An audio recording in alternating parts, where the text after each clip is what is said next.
For any of you that know me and have had talked to me about my spirituality, that I've talked to you probably more about my spirituality than you asked, usually offer more than you want to know.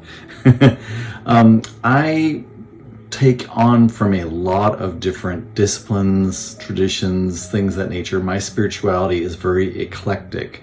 Growing up in America, very much so been influenced by the idea of Christianity, but going through my master's in religious studies, I have discovered that most of what we think of today as Christianity in the modern world is something that's been adapted and transliterated and completely changed from the original context of where it started. So that saying that, I'm not here to change anybody's belief or anything that is for you to do. But one thing that I do love is about when I find something that is empowering.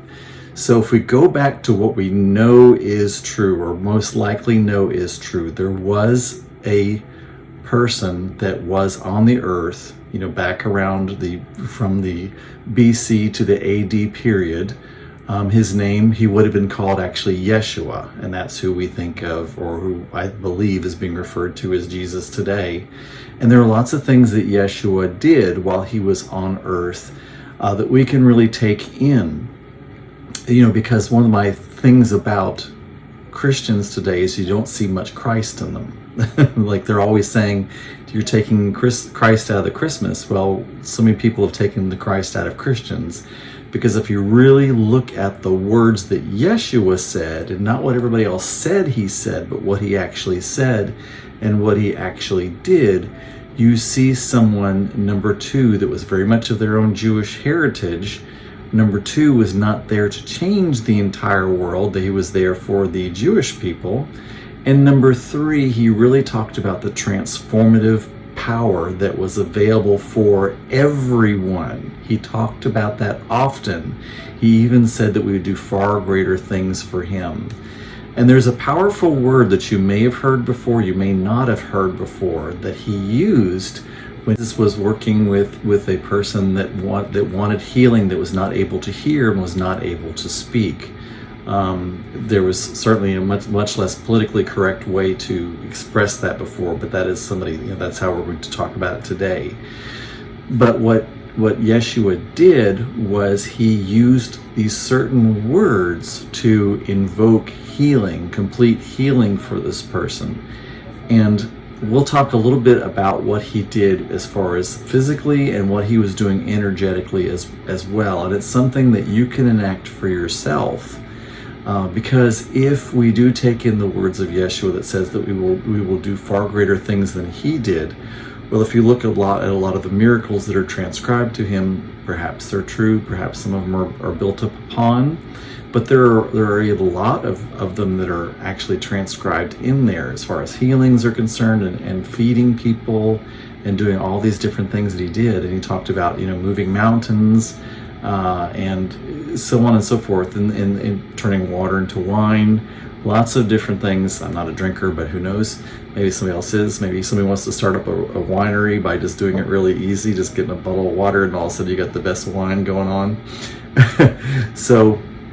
But I want to get back to the words that he actually used. So there's this term that he used. Now Yeshua would have been speaking in Aramaic.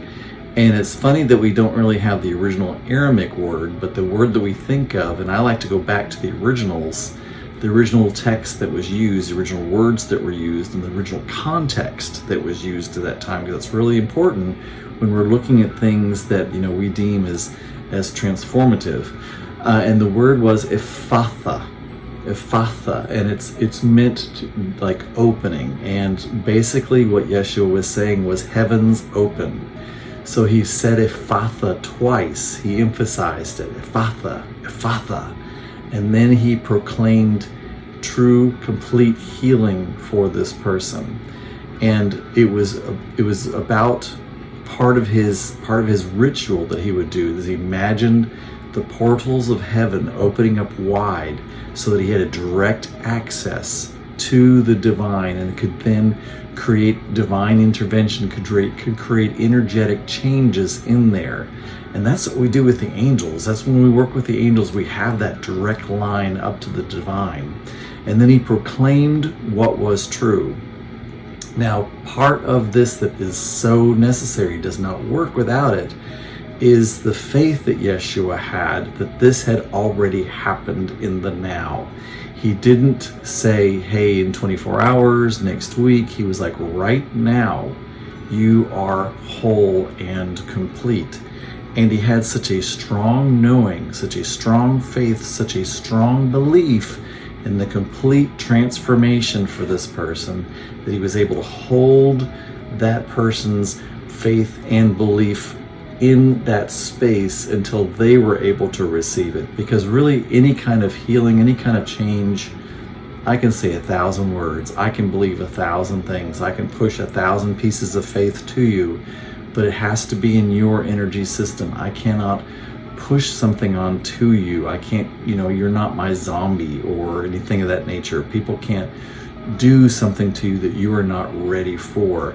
So it's about you taking your faith muscle, you're taking your belief and making it so believable and having so much faith in it that the other person is able to take on that faith. They're able to enter that space of faith and belief, and they're able to have that too.